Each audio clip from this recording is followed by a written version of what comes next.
Estamos ao vivo, conselheira. Bom evento. Posso começar? Pode ser. Obrigada, Renata. Boa tarde a todos. Boa tarde aos nossos participantes. Boa tarde especial ao professor Wellington dos Santos.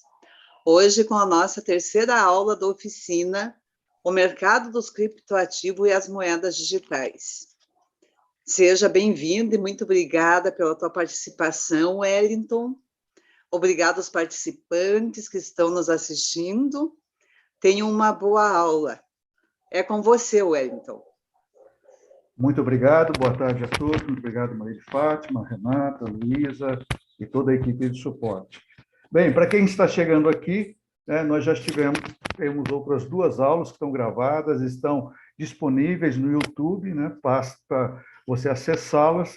Na primeira aula, nós falamos um pouco sobre o que são criptoativos, criptomoedas, CBDCs, stablecoins, Gamify, Delphi, Utility Token, Fan Token, Staking, ETF de criptoativos, Lend e Edge Farm. Na segunda aula, nós falamos um pouquinho sobre o mercado da criptoeconomia, da qual nós vamos concluir na quarta aula, na próxima semana. E hoje nós veremos a questão dos Utility Tokens, Fan Tokens, Stablecoins e CDBCs, as moedas centralizadas dos bancos centrais. Então, nós vamos ver um pouquinho sobre cada um, entender a diferença, entre uma criptomoeda e uma CBDC, uma moeda virtual e uma moeda digital. Mas vamos começar o nosso assunto de hoje por Utility Tokens, O próprio nome já fala, É um token de utilidade. Um token criado com um objetivo comum através de um projeto de desenvolvimento de negócios. Então, nem sempre quando nós vamos adquirir um criptoativo, uma criptomoeda, nós não estamos adquirindo apenas um ativo financeiro, nós estamos comprando também um projeto, Um exemplo de utility tokens que foi lançado hoje, a AgroToken, A AgroToken é uma parceria entre uma startup, a AgroToken, mas a plataforma Visa, que é a primeiro token de infraestrutura global para o agrocommodities, Então, o AgroToken. Então, quando a gente fala em Utility Token, nós estamos falando de um mercado,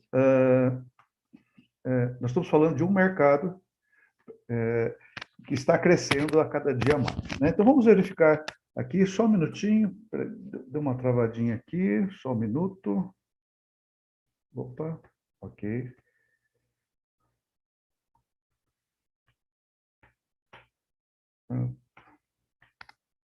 Pronto. Utility Token, São soluções de pagamento escaláveis e globais. Então, o próprio nome diz, Tokens de utilidade. Então, o que vem a ser um token? Então, vamos definir primeiro a palavra token, Token pode ser interpretado como uma ficha, como um símbolo, como um dispositivo eletrônico de senha para pagamento do usuário master, de uma conta bancária, Então, o token ele começou a se tornar um produto salutar no mercado em grande quantidade a partir do momento que os bancos comerciais que trabalhamos, ou trabalhamos na empresa, ou como pessoa física, começaram a disponibilizar tokens. No nosso smartphone, nós temos também tokens na hora de liberar, às vezes, um pagamento, uma compra ou uma transferência de algum tipo de ativo financeiro, do mercado financeiro. Então, muitas vezes, as nossas corretoras ou as exchanges que trabalham com as criptomoedas solicitam o token. O token você solicita na hora, você abre o seu portfólio no API do seu smartphone, e aí ele passa um número e você registra aquele número naquele token, que ele é provisório, dura 10 a 30 segundos, dependendo da plataforma financeira. Então, ele é um dispositivo eletrônico que substitui, ele é inviolável, que trabalha com criptoativos, criptografia, e então, por isso, ele acabou se transformando num produto muito interessante para o mercado financeiro. É claro que, quando a gente fala de tokens, todo produto ou toda linguagem de máquina que cria um valor monetário nas redes virtuais, nas redes digitais, pode ser classificados como um token. Então, vamos entender um pouquinho mais o que seria um token. O token, ele tem várias utilidades. Uma delas é o próprio sistema de segurança, que ele fica acoplado a uma base de blockchain. Blockchain é uma base em blocos, então, toda vez que eu vou passar, ou toda vez que eu vou digitar uma senha lá no meu cartão eletrônico lá do banco para débito ou crédito, quando eu digito aquela senha ela é criptografada e vai para a base de dados do banco, e lá ele abre novamente aquela base de dados e consegue identificar aquilo que eu estou fazendo, aquilo que eu estou realizando, né? Quer dizer, a atividade que eu estou realizando, se eu estou fazendo uma compra, se eu estou fazendo um débito, fazendo um crédito ou outro tipo de transação financeira. O blockchain é um sistema de blocos. Então, quando você acessa a sua conta bancária, desde janeiro do ano passado, nós utilizamos o sistema blockchain em todo o sistema financeiro brasileiro. Então, isso foi adotado pelo Banco Central do Brasil. Então, quando você vai fazer uma ordem de compra, uma ordem de transferência, uma compra de um ativo financeiro no mercado financeiro brasileiro, onde tem mais de 650 produtos diferentes, ao você acessar, você está acessando um código criptografado. Esse código criptografado, você só consegue enxergar através de um token, né? Que pode ser um aplicativo do seu smartphone, como pode ser também uma criptomoeda, um criptoativo. Então, ele é um sistema criptografado, são 13 blocos com criptografia, com 33 elementos em cada linha. Alguns têm 13 linhas, então, na hora que você digita, ele criptografa aquelas informações e manda para a central do banco de dados que foi solicitado, ou para a inteligência artificial do seu banco, e depois, lá na matriz, ele reabre em números para confirmar se aquele número que foi enviado é o que você está digitando, ou se a sua senha era aquela. Então, aí há uma confirmação que nós chamamos de registro de blockchain, tá? Então, esse sistema criptografado que fecha a informação, passa criptografada a informação pelo sistema de rede e abre lá, né? Quer dizer, grande volume de entrada, grande volume de saída, mas os códigos fontes não são violáveis, porque eles se transformam em blocos criptografados. São mensagens, né? Então, imagine você uma linha de números e letras, né? Numa sequência lógica que somente o mainframe, o MyFrame, ou o banco de dados do seu banco consegue interpretar. Então, isso acontece quando você paga o cartão de crédito, cartão de débito. Quando nós falamos de criptoativos ou criptomoedas, isso acontece da mesma forma. Ela não é muito diferente, é o mesmo mercado virtual, é a mesma rede que nós precisamos, é a mesma internet. É claro que ela vai evoluir muito com a internet, com a Web 3.0, que está chegando aí, né? Porque hoje nós trabalhamos com a internet 2.0, nós vamos passar para a internet 3.0, que está sendo desenvolvida, inclusive, por vários projetos de criptomoedas.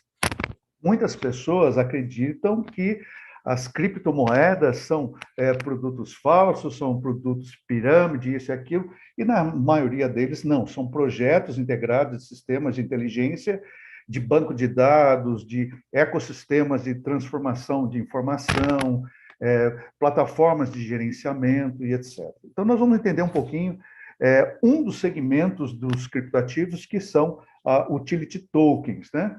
Na definição da Emília Malgueiro Campos, né, no livro que ela publicou lá em 2018, na página 23, ela fala: tokens são bens intangíveis, ou seja, representações digitais baseadas em criptografia de direitos que são garantidos aos seus detentores, ou seja, somente você tem acesso à sua senha, foi você que criou a sua senha, ninguém mais sabe dessa informação, a não ser o sistema de inteligência artificial do seu banco, ou da sua corretora, ou da sua exchange. Exchanges são corretoras que transacionam ou negociam produtos e serviços do mercado de criptoativos, tá?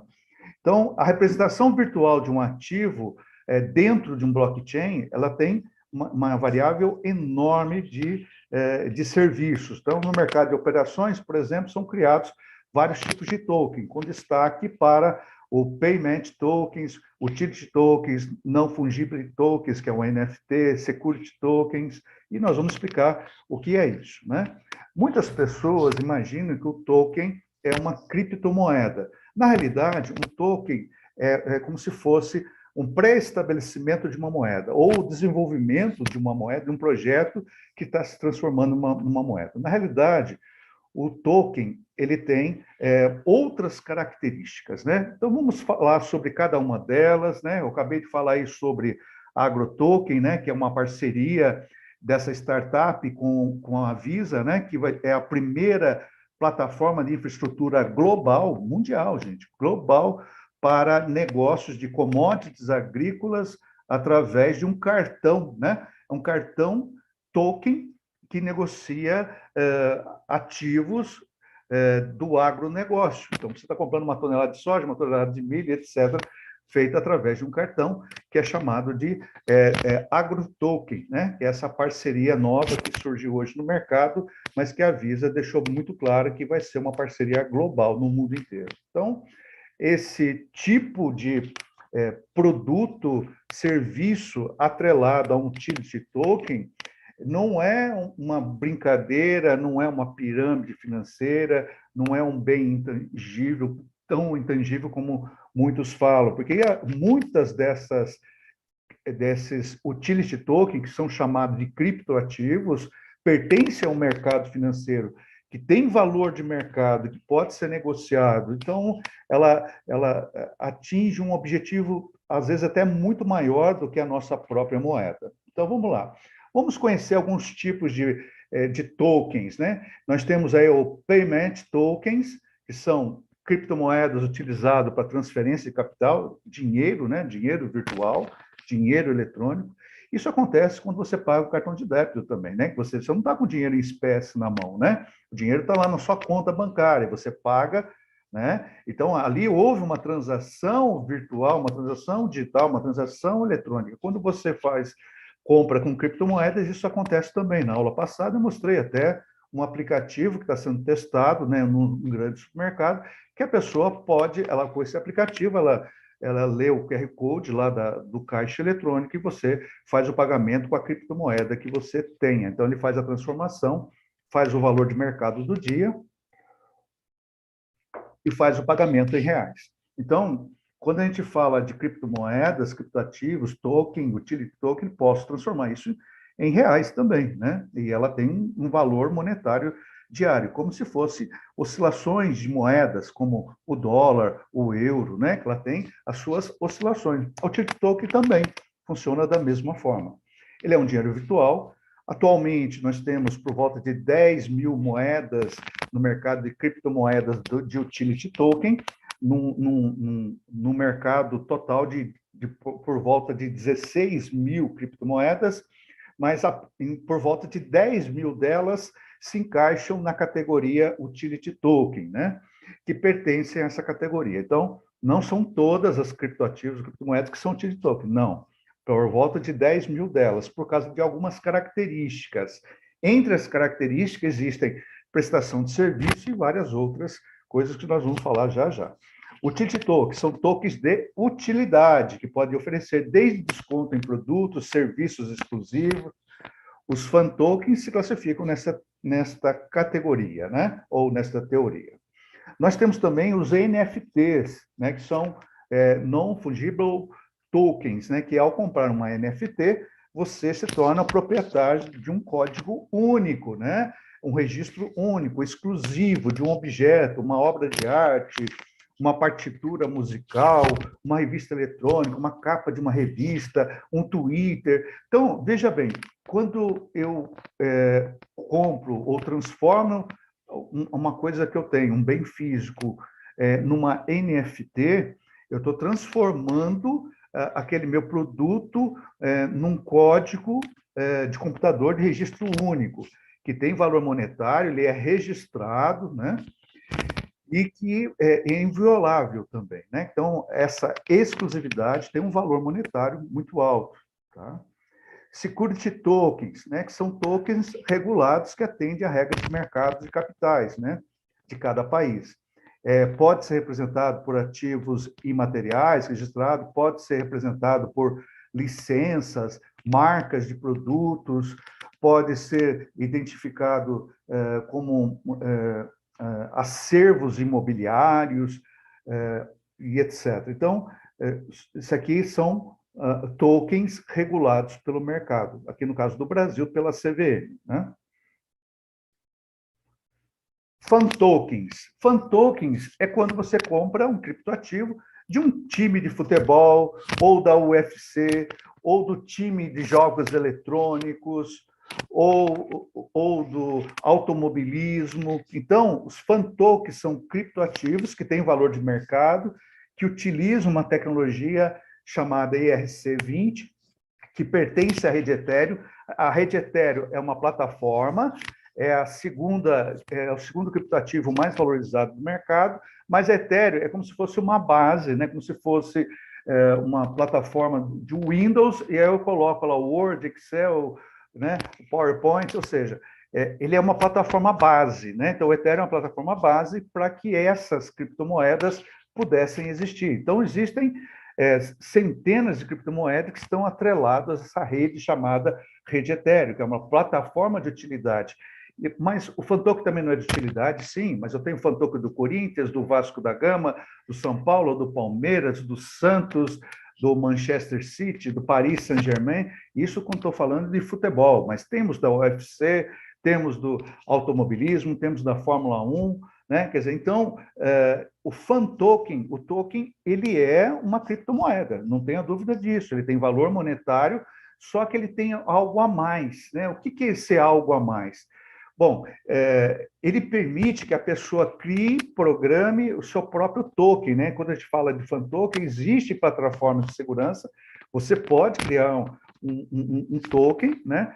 Você paga o registro, você usa essa base operacional, como você paga, por exemplo, para usar o Windows, quando você paga para usar softwares da Microsoft ou de outra empresa, então você paga para utilizar os softwares.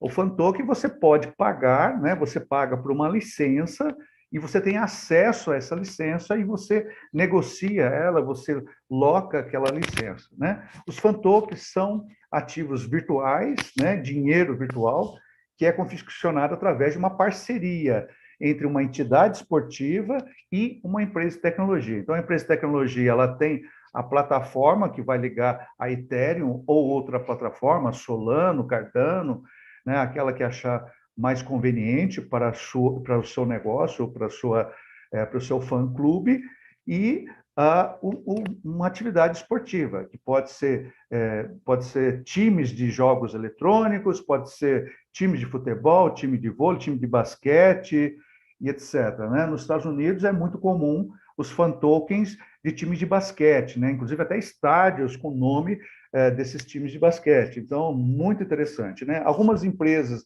de tecnologia que utilizam dessa plataforma, blockchain, são a Sócios, a Bitsy, a Binance, o mercado Bitcoin, a Leak, né? Todas essas empresas trabalham com essa tecnologia do fan token, né? E firmam parceria entre entidades esportivas no intuito, principalmente, de licenciar marcas e produtos para poder comercializar. Então, quando eu falo de fan token, de repente eu estou comprando uma camisa, eu tenho um acesso especial para comprar uma camisa do meu time, eu tenho alguns bibelôs diferentes que outras pessoas não têm, eu tenho acesso a cadeiras exclusivas ou outros mimos, né, referente ao fan token. O objetivo e o propósito dos fan tokens é muito diferente das criptomoedas, porque o fan token, o objetivo dele é fazer com que você se torne, que aumente a afinidade que você tem com o seu time, né? Então, ele promove o fã, né? Ele promove a pessoa que participa dos eventos, que vai nos estádios. Então, você tem algumas regalias, né? Isso tanto faz para o automobilismo, futebol, pelo UFC ou qualquer outro tipo de esporte, né? Então, eu consigo desconto para partidas, compras exclusivas, eventos para participar junto com os jogadores. Eu posso opinar pela frase que vai aparecer lá no estádio, ou nos textos do estádio, ou nos textos dos campeonatos. Então, isso aí tem um ativo de valor imaterial. Puxa vida, né? Olha, eu tenho lá meu fan token do São Paulo, eu tenho meu fan token do Corinthians, eu tenho meu fan token da equipe McLaren. Ou seja, você se sente proprietário daquela marca. E realmente você é proprietário daquela marca. Aquilo lá é uma criptomoeda e vários times de basquete, vários times de futebol aqui no Brasil e até lá na Europa já estão pagando os jogadores com fan tokens, né? Quer dizer, então, quando, quando uma pessoa esse torcedor, né, torce para um determinado time e compra um fan token, ele está ajudando na capitalização do seu time ou no capital de giro do seu time, do qual, com esse dinheiro, ele pode pagar um atleta, ele pode contratar um novo jogador, ele pode melhorar a base de propaganda, marketing do seu time, porque, querendo ou não, os fan tokens são projetos de desenvolvimento de mídia, né, para os times de futebol, e além de ser um incremento no caixa destas organizações. Então, o fan token ele tem muito mais do que isso, quer dizer, ele trabalha o emocional do torcedor para que ele tenha mais afinidade com o seu time, com o seu jogo, com a sua crença, além de ser um ativo financeiro. Posso ganhar dinheiro? Posso investir no fan token e vir a ganhar dinheiro? Bom, isso é uma segunda etapa, né? Quer dizer, pode sim, mas é claro que o objetivo principal do fan token não é a questão dos investimentos, mas sim aumentar o aporte financeiro dos times de futebol, da empresa da Fórmula 1, do time de basquete americano. Quer dizer, então, o fan token ele tem um objetivo maior, que é a capitalização de recursos financeiros através dos seus torcedores para realizar coisas e eventos que possam auxiliar, principalmente, esse torcedor que adquirindo através de um fan token. Quando a gente trabalha com token, ele tem várias utilidades. Nós vimos um agora, que é o fan token. Quer dizer, eu tenho um fan token de um time de futebol, eu compro um bibelô diferente, eu tenho um chaveiro que ninguém tem, quer dizer, então tem desconto, né? O que nós chamamos nos cartões de crédito de cashback, né? Retorno daquilo que a gente investe. Aqui é um outro tipo de atividade que os tokens têm, que são os smart contracts. O que é um smart contract? É um contrato inteligente. Muitos desses contratos inteligentes eu posso fazer esse cadastro através da plataforma Ethereum. Existem outras plataformas, Solano, ADA e etc. Mas eu posso usar a da Ethereum, né? Que é a mais conhecida do mercado, a mais desenvolvida do mercado. Mais de 53% dos contratos inteligentes estão nesta plataforma. Então, são contratos virtuais autoexecutáveis, no qual a gente alia alguns gatilhos, né, programados, de eventos programados, para que seja realizado automaticamente. Vamos dar um exemplo disso. Vamos supor que eu faça um seguro de um automóvel através de um contrato inteligente. Então, o que eu estou fazendo? Eu estou comprando um seguro através de um token de seguros, e ele a próprio sistema automático, a inteligência artificial desse smart contract, ele sabe as datas de vencimento, ele sabe as garantias, sabe os colaterais, e caso eu me torne inadimplente no smart contract, não tem isso, ele tem uma base colateral, ele tem uma garantia de recebimento. Então, a empresa ela não tem prejuízo nenhum no contrato de smart contract. E eu estabeleci uma relação de troca com a empresa. Então, é como se eu estivesse eliminando aquele vendedor de consórcio. Quer dizer, eu estou fazendo uma negociação direto com a administradora de consórcio. Mas, para fazer direto, tem que ter alguns colaterais. Esses colaterais são chamados de garantias. Então, se eu deixar de pagar, algumas criptomoedas que eu tenho vão ser absorvidas para pagar aquela prestação que eu deixei inadimplente. Então, eu vou estar sempre adimplente nos contratos inteligentes. Então, esses acordos pré-estabelecidos pode ser tokens de consórcio, token de créditos imobiliários, token de precatórios, token de agronegócio. Quer dizer, então são bens imateriais ou materiais que podem ser valorados e transformam em um produto virtual ou digital. Então, os contratos inteligentes talvez seja uma das plataformas bilionárias desse mercado, com grande valor e bem aceito, né? Todo o mercado das criptomoedas, criptoativos, e é uma coisa que o Banco Central do Brasil quer trabalhar, que quer desenvolver através do real digital. Apesar de que o real digital é um stablecoin, mas ele quer também adentrar dentro da nossa moeda digital, que vai ser o real, ele quer também colocar um item a mais, como os contratos inteligentes, ou smart contracts, né? Então, essa é uma outra realidade. Bom, tokenização virtual. Bom, existem outros projetos de token, né, em soluções para alavancar a economia de tokens e tokens não fungíveis, que são as NFTs. Então, para capacitar esses ativos virtuais, eu preciso fazer uma coisa que nós chamamos de tokenização virtual. Então, através da tokenização virtual, eu consigo auxiliar, né, organizações a desenvolver modelos de negócios novos e revolucionários, que podem beneficiar significativamente tanto as empresas como alguns setores, como, por exemplo, o setor de arte, o setor de música, o setor de finanças, o setor de manufatura, de criação de produtos em 3D, ou produtos em grafenos, ou em nanotubos, imóveis e cadeias de suprimento, entre muitos outros. Então, veja bem, o blockchain ele funciona passo a passo, conforme está mostrando aqui, né? E quer dizer que o token ele é um produto que se transforma em valor e que pode ajudar várias áreas de negócios do mundo de hoje, né?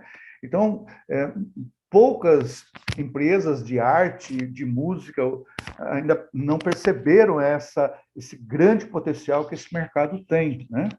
É um mercado de bilhões de dólares que vão transformar essa realidade, né, desse mercado até 2024. Então, nós já estamos nesse processo de tokenização virtual de organizações, de empresas, que estão começando a divulgar seus produtos através de tokens ou de projetos de tecnologia desenvolvida através de tokens. Então, vamos supor, eu tenho uma obra de arte, eu posso transformar numa NFT, eu tenho uma música, mas eu quero uma música exclusiva, eu posso transformar em NFT, eu tenho uma música, mas eu quero compartilhar com muita gente, então vai trabalhar no metaverso, né? Eu quero vender podcast, então você vai entrar dentro do mercado do metaverso, dentro de uma loja virtual, para poder vender aquelas informações que estão dentro de um podcast, dentro de uma loja, dentro do metaverso. Quer dizer, então, é uma cadeia de oportunidades de investimento muito interessante. Então, a tokenização é você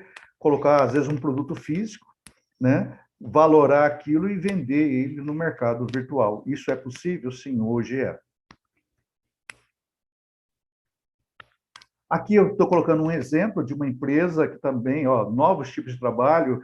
Eu estou colocando aqui que é essa empresa que ela faz auditoria de smart contracts, quer dizer, então já está começando a surgir as consultorias, as auditorias de smart contracts, de contrato inteligente, quer dizer, é um mercado novo, está começando, ou de soluções descentralizadas, né? Então, são empresas que estão começando a divulgar seus negócios, criando novos negócios.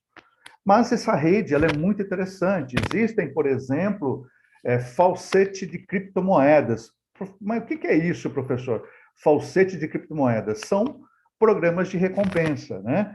Então, são programas que você entre lá numa página, dá um clique, compartilha com seus amigos e você começa a ganhar recompensas em moedas digitais. Você não gastou nenhum dinheiro. A pessoa ela pode começar do zero no mercado de criptomoeda, fazendo só compartilhamento. Esses compartilhamentos, que nós chamamos de Faucet Pay, Faucet Pay é um sistema de pagamento. Ele vai pagar você com criptomoedas, mas só que o falsete é como se fosse uma torneirinha, né? Que você abre e tem alguns pinguinhos de água caindo, porque o valor é bem pequeno, você vai ganhar pedacinhos de algumas criptomoedas que depois você pode transformar, né? Assim que você tiver a oportunidade de fazer o resgate, você já tira o resgate e coloca numa outra plataforma que você desejar. Então, isso aqui são sistemas de pagamento, são pequenas recompensas por atividades relativamente fáceis para que você receba criptomoedas. Então, vamos lá, são pequenas quantidades de criptomoedas, né, distribuídas a título de recompensa por tarefas simples, como ver anúncios, assistir vídeos, participar de quiz ou clicar em links, entre outras solicitações. Porém, para esse tipo de distribuição de criptomoeda gratuita, nós chamamos de falsete de criptomoeda, elaborado através de um aplicativo ou site. Mas o nome falsete, ele está relacionado a pequenas recompensas. Então, é como se fosse gotas d'água saindo de uma torneira, né? Mas tem que tomar alguns cuidados. Só acesse falsete de criptomoedas que sejam confiáveis, para evitar, por exemplo, dispositivos como algum tipo de vírus, ou malware, ou spyware, ou ransomware, para não comprometer o seu dispositivo móvel, seja smartphone, seja um notebook, seja um computador. Bom, além dos falsets, nós temos também airdrops. O airdrops são projeções iniciais de criptoativos, de token, do qual você entra para testar a plataforma, para jogar, para verificar se o contrato, como está sendo construído um contrato. O airdrop, ele recompensa você também com criptomoedas, mas são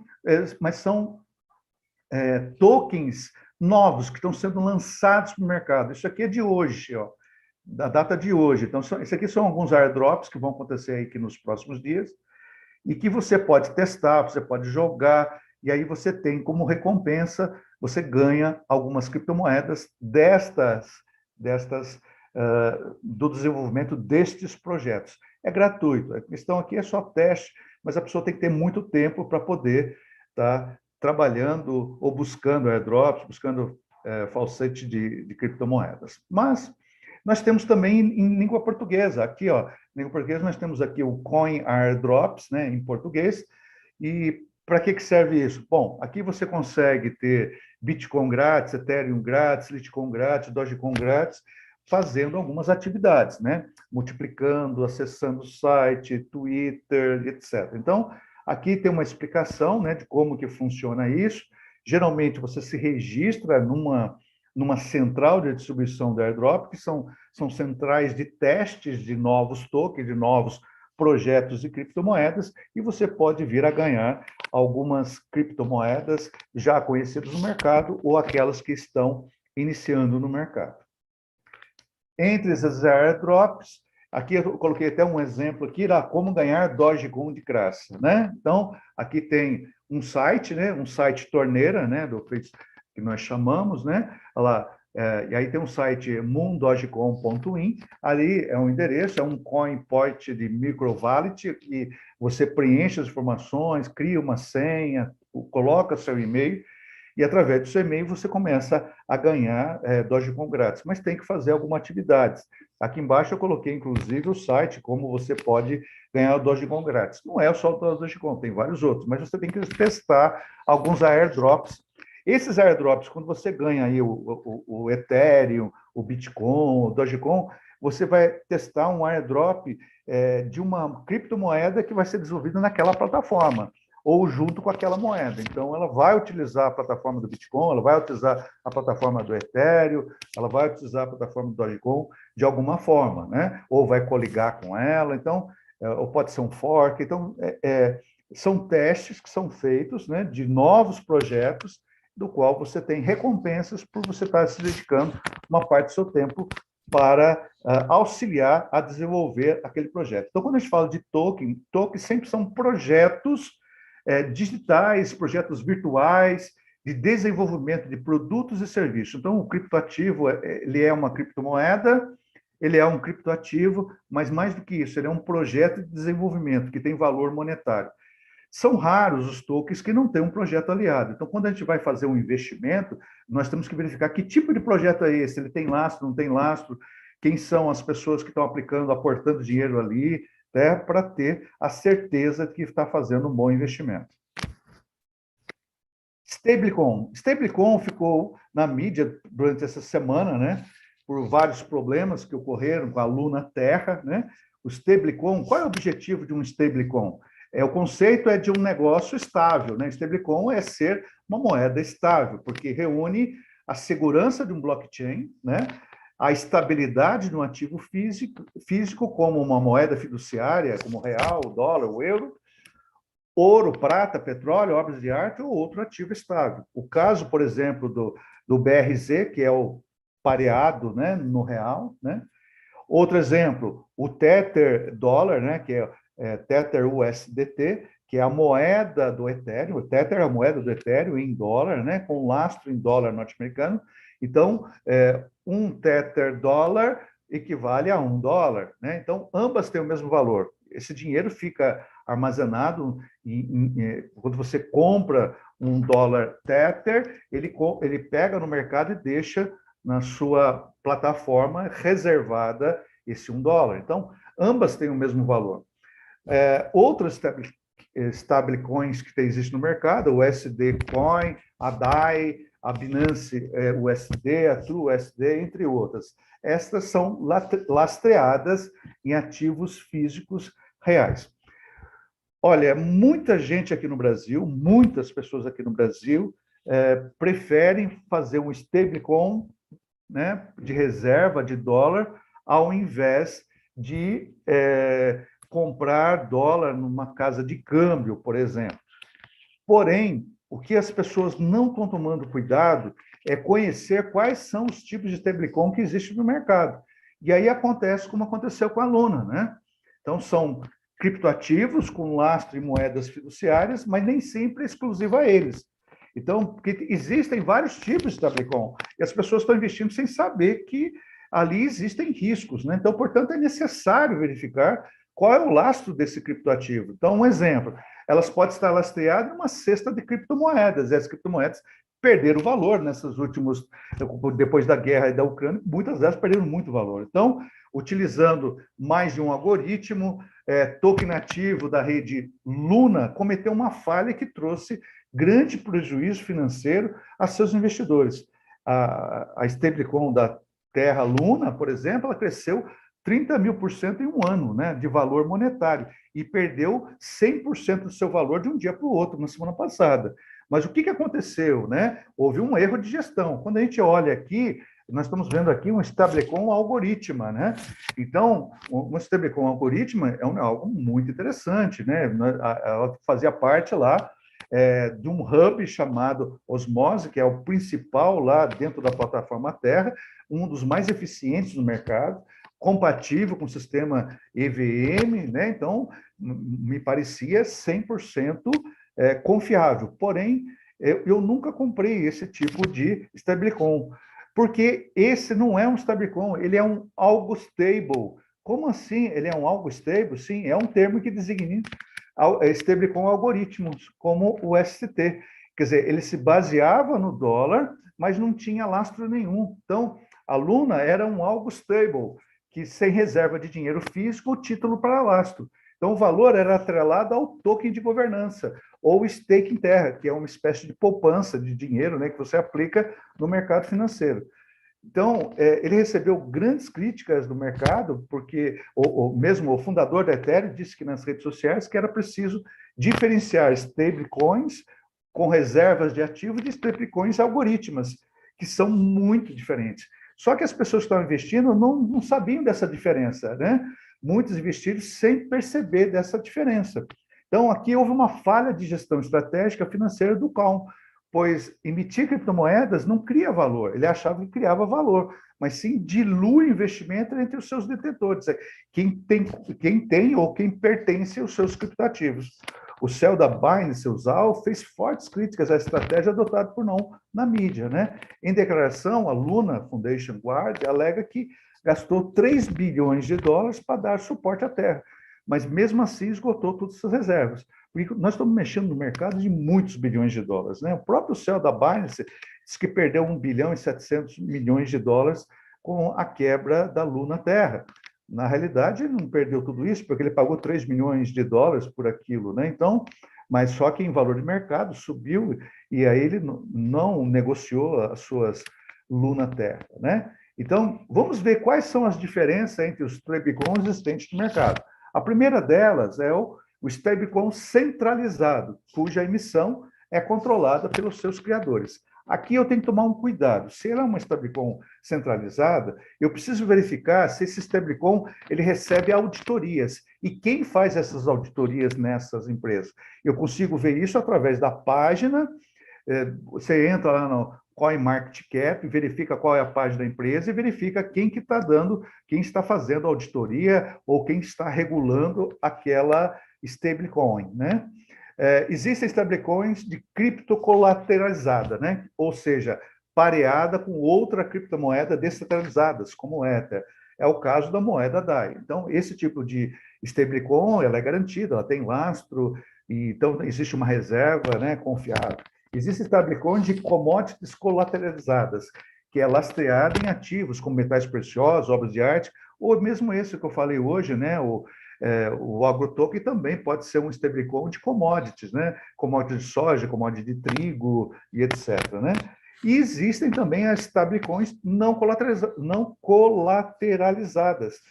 Quer dizer, ela é como a Algo Stable, né? Ou seja, são stablecoins algorítmas, né? Sem lastro, sem reservas, sem colaterais para dar garantia daquele produto. É só um projeto, mas sua estabilidade decorre de algoritmos que controlam a quantidade de ativos em circulação no mercado.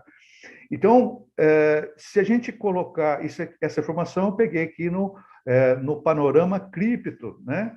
Mas qual a diferença, né, de um stablecoin, do CBDC, o que aconteceu lá? Houve uma falha de gestão, né? No caso Luna Terra, uma falha grave de gestão. E existe uma diferença muito grande entre stablecoin e um CBDC. Né? O stablecoin são moedas, vou só voltar aqui, né? O stablecoin são moedas de valor, de reserva de valor, né? Que as pessoas buscam para tentar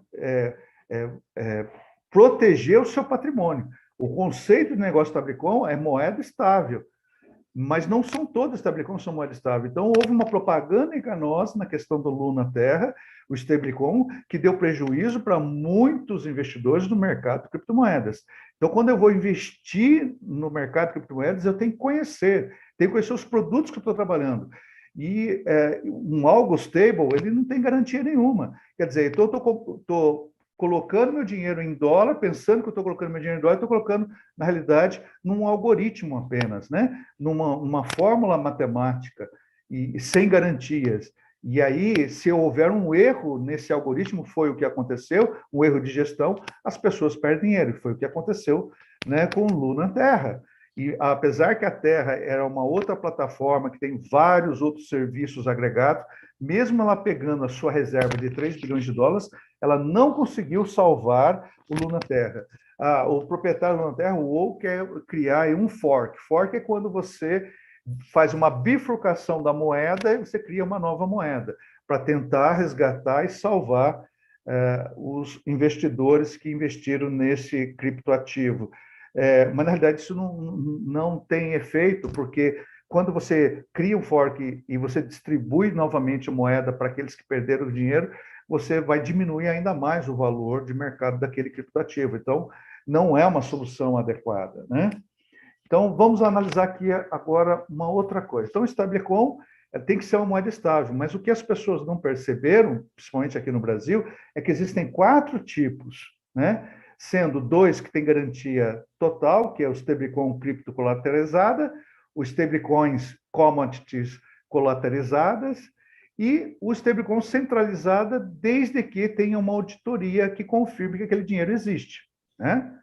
Agora, as não colateralizadas, em uma delas é chamada de Algo Stable, são simplesmente stablecoins algoritmas, sem lastro, sem colaterais, sem garantias.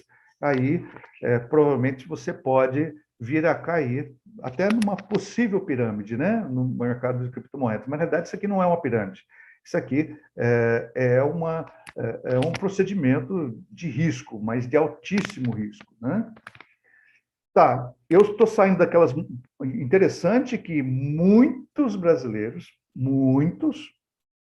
milhares de brasileiros, investem em stablecoin, porque é muito mais prático. Em vez de eu ir na casa de câmbio comprar dólar, eu vou comprar o STD Tether dólar, né? E eu tenho o mesmo valor. E aí eu não tenho perda de paridade de moeda,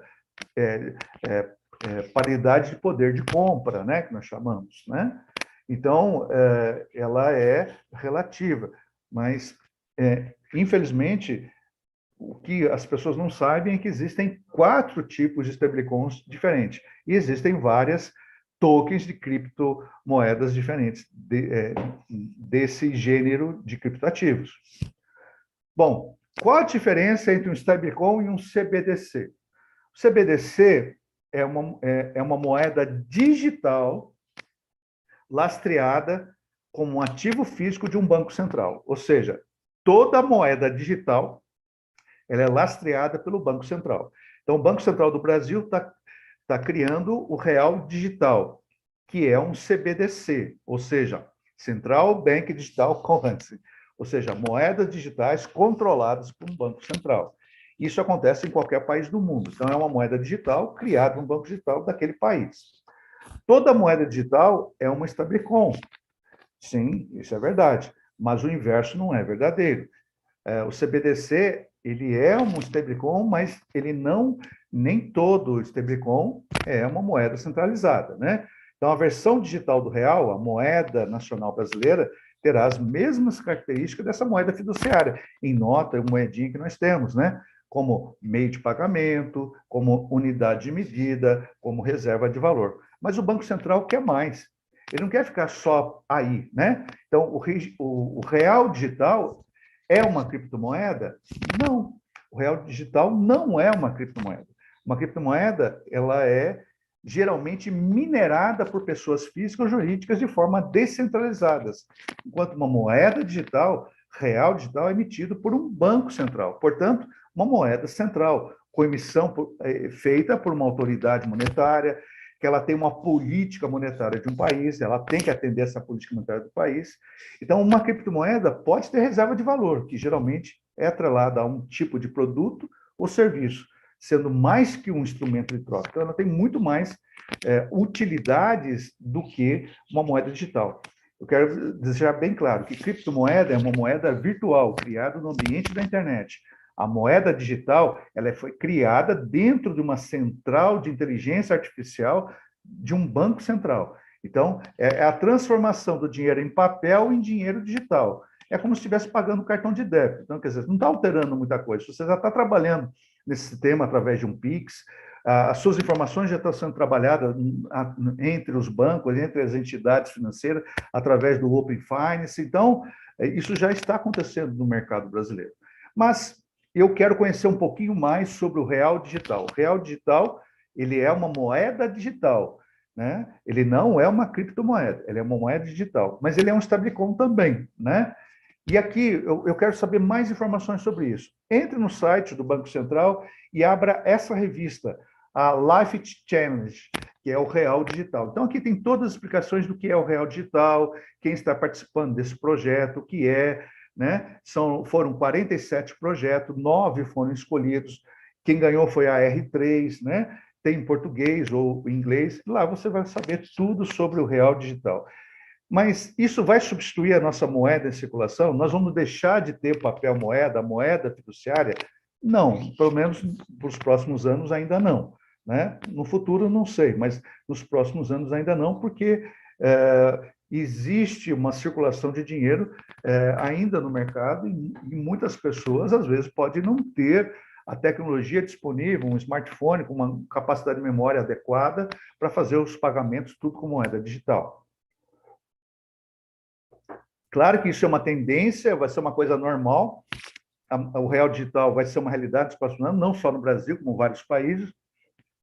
Nós temos hoje 44 países visitaram El Salvador para poder transformar suas moedas digitais ou então adotar o Bitcoin. Na realidade, os 44 países que visitaram El Salvador foi para adotar o Bitcoin como moeda nacional. Então, vários países vão adotar o Bitcoin como moeda nacional e outros vão criar suas próprias moedas digitais, como é o caso do Brasil.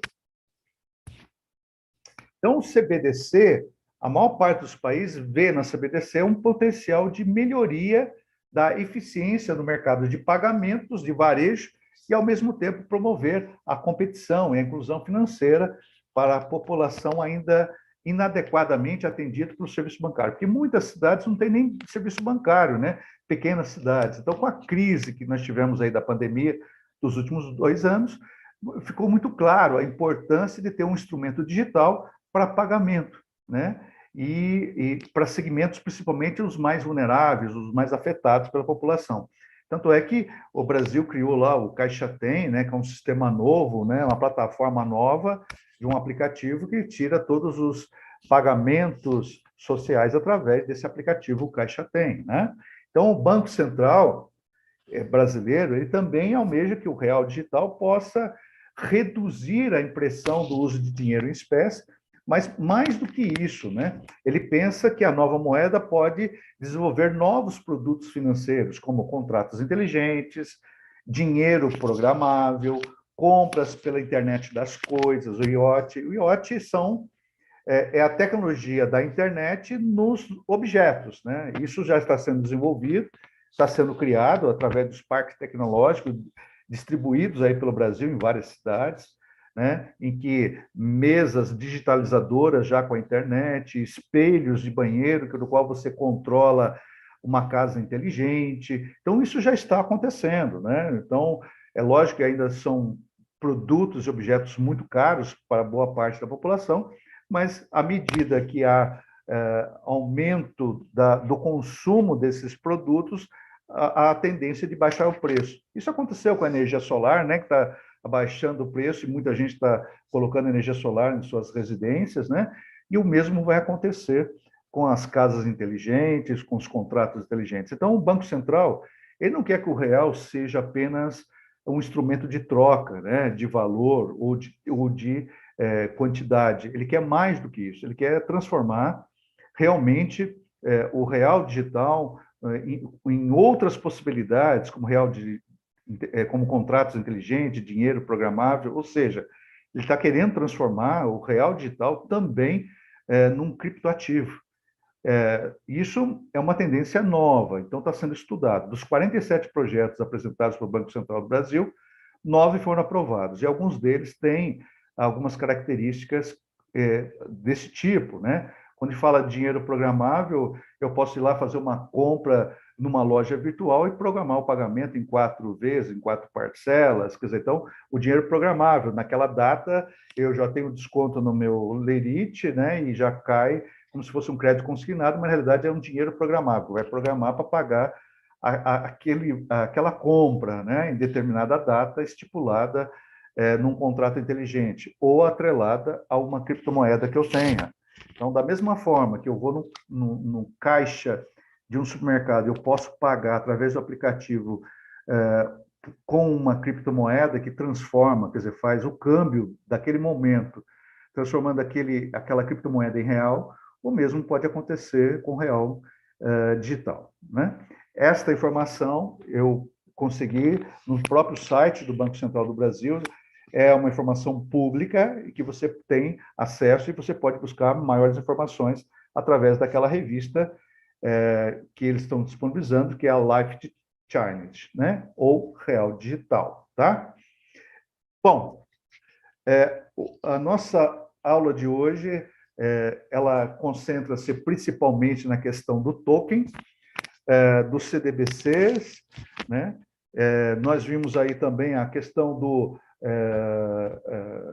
o Algo Stable, que chama muita atenção, muita gente perdeu dinheiro, né, no stablecoin, né, do Luna Terra. Nós vimos também como conseguir, através de airdrops, posso ganhar criptomoedas de graça, participando de jogos, participando de quiz, participando de várias coisas, né? Então, são coisas muito interessantes. Mas nós também temos também a questão dos falset de criptomoedas, falset de Bitcoin, falset de Ethereum, que são programas de recompensa para fazer algumas atividades que eles estipulam no seu site, e você ganha criptomoedas ou pedaços de criptomoedas de graça, e quando você tiver o valor mínimo para resgate, você pega lá pelo Faucet Pay e transfere para uma outra conta, né? E aí nós vimos novos produtos, né? Principalmente na questão do token, e a tokenização virtual, que são novas oportunidades de negócio que estão transformando em gatilhos de negócios interessantes. Então, os smart contracts é um mercado de aproximadamente até os smart contracts é um mercado de por volta de até 2 trilhões de dólares até 2030, né? Só para você ter uma ideia da revolução desse mercado. Quando nós falamos de tecnologia IoT, instalada também através das criptoativos, também é outro mercado de 10 trilhões de dólares. Quando nós falamos de token ou tokenização de empresas, nós estamos falando de um mercado de 1 trilhão de dólares até 2024, né? E quando nós falamos no metaverso também, é um outro mercado por volta de quase 1 trilhão de dólares até 2024. Então, tem muita coisa acontecendo nesse momento, nesse mercado, e a questão dos tokens chama atenção pelo seguinte: primeiro você desenvolve um projeto e você habilita através de uma plataforma de tecnologia, né, do qual eles vão fazer 32 testes para validar, para verificar o seu sistema de segurança, etc., que foi uma coisa que eu passei na aula passada, né, as principais empresas que investem em tecnologias novas, em novos tokens, novas criptomoedas, né? Nós fazemos de pré-lançamento antes de ir para uma exchange, antes de ir para uma casa de negociação de criptomoedas ou criptoativos, e depois que elas vão para essas casas de criptomoedas e criptoativas, elas ganham um valor mensurável, né, no mercado, de acordo com a necessidade, e conforme a empresa que ela atende, o valor de mercado dela cresce absurdamente. Claro que nós estamos vivendo um momento, um pequeno espaço de tempo em que está havendo muita desvalorização das criptomoedas, mas os bons projetos de investimentos são aqueles que você vai ganhar dinheiro no longo prazo. Então, os tokens, um token pode se transformar numa criptomoeda, mas, na realidade, o objetivo de um token é atender um volume maior de prestação de serviço dentro daquele software, daquela linguagem de máquina, dentro de uma plataforma digital, para que possa agregar cada vez mais valor monetário, né? Maria de Fátima, né? Muito obrigada, Wellington. Muito boa aula de hoje, certo? Parabéns. Ficamos aprendendo muito mais coisas aí nessa aula, excelente. Vamos agora às perguntas. Antes das perguntas, só quero citar e agradecer a participação, certo? Economia da Universidade Federal de Florianópolis, Santa Catarina, de Rondônia, Rolim de Moura, Rafael da Costa Human, da Universidade também de Santa Catarina, Tiago Jaconski Bampi, a Raquel Costa, da Universidade Federal do Piauí de Teresina, o Corecom Paraná, desejando boa tarde fria a todos. A primeira pergunta, Wellington, é da Júlia Michalski Linhares. Não sei se o senhor já comentou, mas saberia informar um pouco sobre o impacto ambiental das NFTs? Já escutei que há uma emissão enorme de carbono para a produção delas. Isso é verdade? Olha, compromete a emissão de carbono quando você faz projetos de mineração, né? Quando você utiliza equipamentos de grande porte que utilizam de energia elétrica. O que está acontecendo agora no mercado de criptoativos é que praticamente quase todos os projetos novos têm que ter uma tecnologia que seja autossustentável, ou seja, que gaste o mínimo possível de energia elétrica, né? boa parte desses projetos já adotam energia eólica, energia solar e outros tipos de energias renováveis. Muitos deles, por exemplo, a nova plataforma da Ethereum, que é ela que absorve centenas de criptomoedas do mercado, ela não vai ter mais, na nova versão que vai ser aplicada, que eu falei na aula 2, ela não vai precisar mais minerar. Então, quando você não usa o processo de mineração, você não vai gastar energia elétrica, tá? Então, vai só utilizar de parte de recursos muito pequeno, né, de bancos de dados, mainframes, e nisso o gasto de energia é mínimo, é ínfimo, né? Então, uma coisa que as pessoas sempre apontuam é a questão de energia gasta na mineração do Bitcoin, etc. Tal. Mas, na realidade, até o próprio Bitcoin está mudando para essa nova tecnologia da indústria 4.0, né? Que eu falo isso no meu livro lá do Planejando a Carreira, né? Lá da editora Saraiva, na segunda edição, eu falo justamente sobre isso. Existem, inclusive, até indicadores que medem a eletricidade utilizada para a mineração das criptomoedas. Mas todos os projetos novos já estão indo para esse mercado de autossustentabilidade, o que vai a energia que vai ser utilizada, boa parte dela já não vai vir mais da energia elétrica, então não vai gerar problemas ambientais mais sérios. Pelo contrário, são autossustentáveis e etc. Né? Quer dizer, então, essa mudança já está acontecendo de forma natural. E até do próprio Bitcoin também, viu? Os novos equipamentos não usam quase energia, ou são atrelados à energia solar. Pergunta ainda da Luísa Michalski Linhares. Esse impacto é exclusivo das NFTs ou serve para os outros tokens também? Serve para todos, tá certo? Nós temos hoje por volta de 16 mil criptomoedas no mundo, criptoativos no mundo, não criptomoedas, criptoativos. Criptomoedas e tokens nós temos por volta de 10 mil tokens, né, sendo explorados no mercado. Então, serve para todos os tipos, tá? Então, serve para NFT, para stablecoin, Gamify, Delphi, DAO, e todos os outros tipos de criptoativos, tá? Então, serve para todo o mercado. Então, vamos assim dizer que pelo menos 2 mil desses criptoativos utilizam de energia que pode provocar impacto ainda, né? Então, estão em fase de substituição e muitas delas estão sendo cobradas até pelos próprios governos de país na questão de regulação, que para nós é importante, né? Vai ajudar, inclusive, na confiabilidade e na transparência desse processo. Não só NFTs, tá? NFT, só um minutinho, NFT, nós vamos falar muito de NFT na próxima aula, na quarta aula. NFT, metaverso, que está programado para a quarta aula. Pergunta agora da Luísa Rodrigues. Oi, professor. O senhor saberia explicar o porquê da Bitcoin estar em queda? Sim. Veja bem,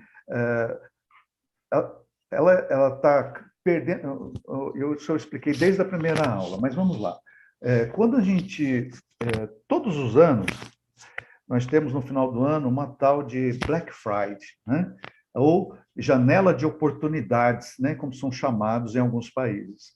Nessas janelas de oportunidades, no final do ano, todas as pessoas acabam gastando um pouco mais, né? Então, há uma tendência natural entre novembro e dezembro as pessoas gastarem mais por causa das festividades de final de ano. Muitas pessoas deixam de trabalhar, vão aproveitar férias, vão sair, vão passear, né? Então, as pessoas acabam gastando um pouco mais. Então, nesse período, entre o Black Friday até o Carnaval do Brasil, há uma tendência natural de queda de valores das ações, há uma tendência natural de queda de valores das criptomoedas. Isso é uma tendência natural. E ela volta ao normal depois do Carnaval. Esse ano nós tivemos dois complicadores, né? Uma que nós estávamos saindo de um período de pandemia, numa fase de pré-recuperação da economia e a inflação comendo pelas beiradas o nosso poder aquisitivo. Segundo, a própria guerra da Ucrânia, que freou o abastecimento de alguns commodities agrícolas, como, por exemplo, trigo, né, e outros produtos A Ucrânia ela é uma grande fabricante de insumos na área farmacêutica, né? E isso nós estamos sendo muito prejudicados por causa disso. Está faltando vários produtos farmacêuticos aí no Brasil, né? Está faltando insumos que vinham de lá e agora vão ter que encontrar outra fonte de fornecimento. Então, alguns remédios básicos aqui no Brasil estão fazendo falta. E para ajudar, para complicar mais essa situação ainda, o aumento da taxa de juros no mercado nacional e internacional, né? A taxa Selic passou para 12,75, né? O Fed lá aumentou sua taxa de juros, e aí os grandes investidores começam a movimentar o seu dinheiro aonde ele enxerga ter maiores oportunidades. No mercado de criptomoedas, como é o caso do Bitcoin, nós temos lá alguns ursos e baleias, né, que nós chamamos. Né? As baleias movimentam bilhões de dólares, só que eles movimentam também a seu favor. Né? Então, às vezes, há algumas especulações para que quanto menor for o valor, mais eles adquirem criptomoedas. Então, o pequeno investidor como nós acaba vendendo as suas criptomoedas e eles vão comprando, e vão adquirindo cada vez mais Bitcoin, cada vez mais Bitcoin. Eu percebi, o Bitcoin ele já morreu 26 vezes, de acordo com o mercado. Então, na realidade, não é isso, né? Ele tem uma queda bruta, né, nesses períodos que nós chamamos de inverno cripto, e depois ele volta ao seu normal. Como o Bitcoin é a moeda-chefe, não é que é a moeda-chefe, ela faz parte da dominância do mercado. O Bitcoin e Ethereum dominam 67% do mercado de criptoativos. O Ethereum porque tem centenas de criptomoedas atreladas a ela, e o Bitcoin porque tem um volume muito grande de dinheiro e é uma moeda que ela não é infinita, ela tem um número certo de criação. Então, o que está acontecendo? Ela teve uma queda bruta agora, mas ela vai se recuperar. E quem vai ganhar com isso são essas baleias, né? São os grandes investidores. E outro fator também que contribuiu para a queda do valor do Bitcoin, e o Bitcoin, quando ele cai, ele leva os outros juntos, foram a venda dos investidores institucionais. Então, tinha muito investidor institucional, que são grandes empresas de previdência, que compraram o Bitcoin e, na hora que começou a ver a cair, começaram a vender. Né? Mas as baleias não venderam, pelo contrário, eles aumentaram o seu espaço nesse mercado. Pergunta do Luiz Gustavo. Fan tokens que estão associados a determinados direitos dentro do clube de futebol e são sujeitos a uma volatilidade tão intensa quanto a das criptomoedas? Sim. Veja bem, muitos times, né, ou órgãos esportivos que atrelam a um fan token, eles estão buscando nada mais do que licenciamento das suas marcas. E o fan token é como se você estivesse comprando um passaporte, como se estivesse comprando um bilhete, né?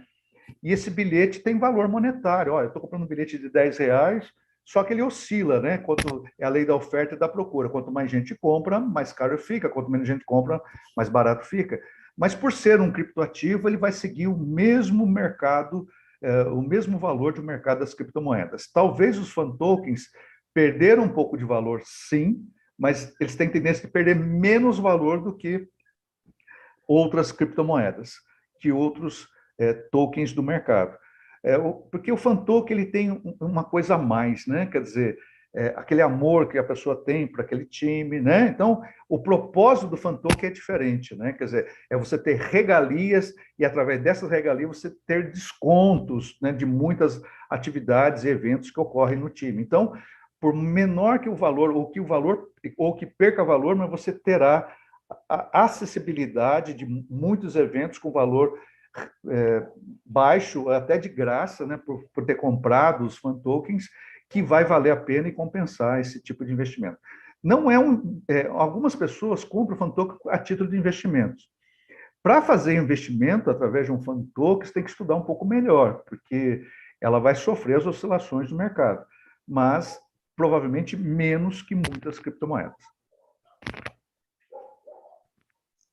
O Luiz Gustavo perguntou por que algumas pessoas dizem que fan token não são produtos de investimentos, mas você acabou de responder, correto? Uhum. José Carlos Neves Andrade, excelentes esclarecimentos, grato pela oportunidade. Boa tarde.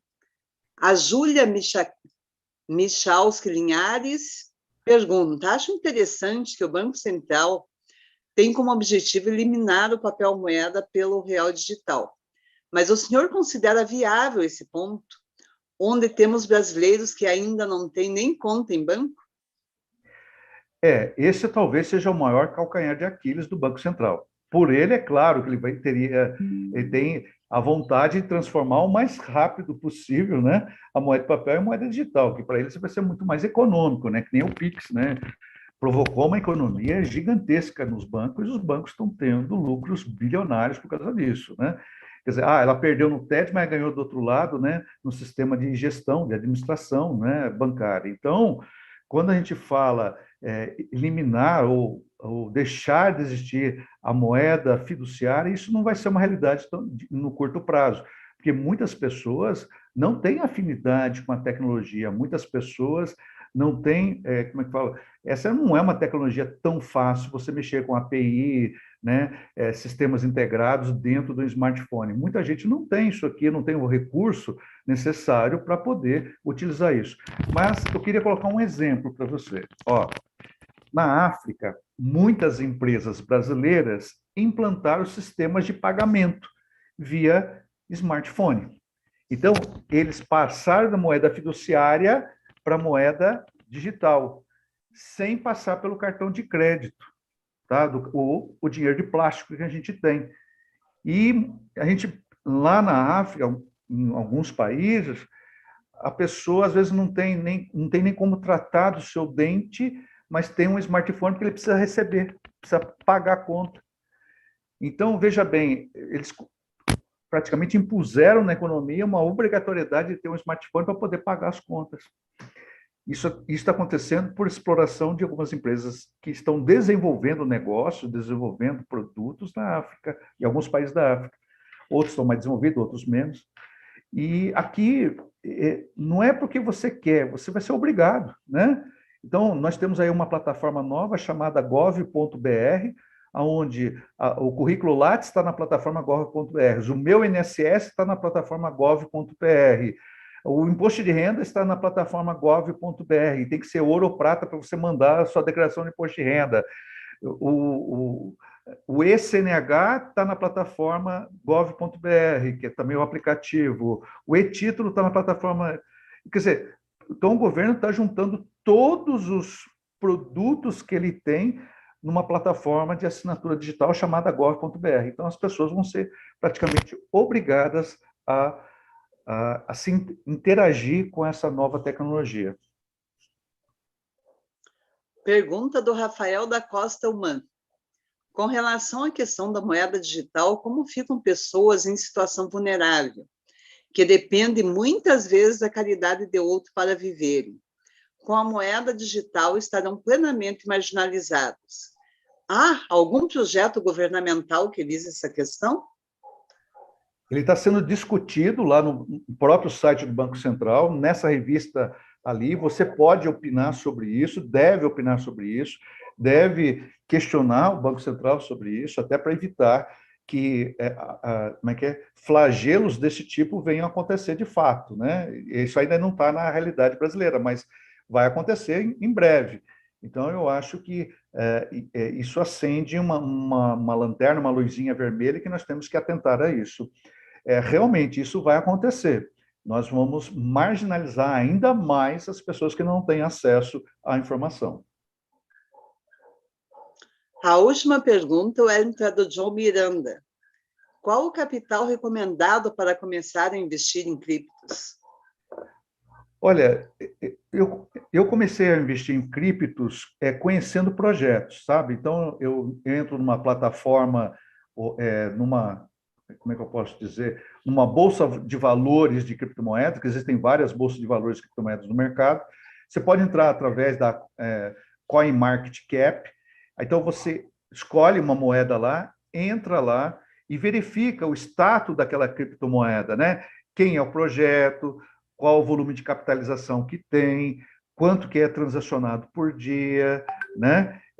Verificar o roadmap, né? Quer dizer, quais são os projetos futuros daquela empresa, quem fundou aquela empresa. Quer dizer, então, você tem uma série de informações no próprio site, né? De desenvolvimento dessas bolsas de valores de criptomoedas. E com essas informações, você estabelece um foco de investimento. Na realidade, quando você começa, tem que começar com pouco, né?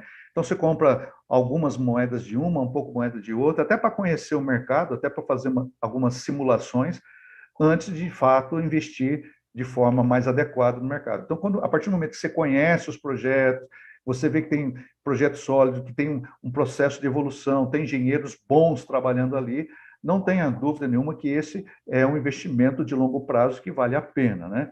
Principalmente se esse projeto já estiver nas principais corretoras do mundo, como Coinbase, Binance e outras, né, que são muito conhecidas nesse mercado. Existem a KuCoin, existem muitas exchanges, que são corretoras que trabalham com criptomoedas, mas para que uma criptomoeda surja numa dessas corretoras, às vezes tem que pagar $50 mil só para inserir a moeda lá, para poder ser negociada. Então, não é qualquer $50 mil, não é qualquer moeda que consegue isso. Então, o projeto ele tem que estar bem alavancado, ele tem que ter uma boa capitalização, né? E oscilações, aí a questão das oscilações também, você pode verificar. Isso aí nós chamamos de uma análise técnica, né? Análise técnica, análise fundamentalista, como a gente faz com as ações. E diversificar o máximo possível. Wellington, muito obrigada pela excelente aula de hoje. Obrigada também àqueles que estão nos assistindo. Obrigada pela... E vamos para a quarta aula, né? A quarta aula é sobre NFT e metaverso, né? Então, eu vou falar sobre esse novo mundo digital que nós estamos adentrando. Muito obrigado pela presença de todos que estão participando. Lembrando que esse vídeo vai ficar disponível no YouTube por 60 dias. Pode compartilhar com outras pessoas e conheçam mais o nosso trabalho. Agradeço ao COFECOM, ao Conselho Federal de Economia, por essa oportunidade de estar divulgando um pouco mais sobre esse grande mercado. Eu vou estar, inclusive, no Fórum Paulista de Economia, falando sobre criptomoeda, junto com o Barsi, né, que é o maior investidor individual de ações do Brasil. Nós vamos estar na mesma dinâmica, na mesma mesa, né, discutindo. Ele vai estar discutindo sobre ações, eu vou falar sobre criptomoedas, né? Então, vai ser uma competição muito legal, né, com o nosso mediador lá. E espero vocês aí na próxima aula, na quarta aula, que eu vou falar sobre NFTs e metaverso. Muito obrigado, Maria de Fátima, e a todos do suporte. Boa tarde. Muito obrigada, Wellington.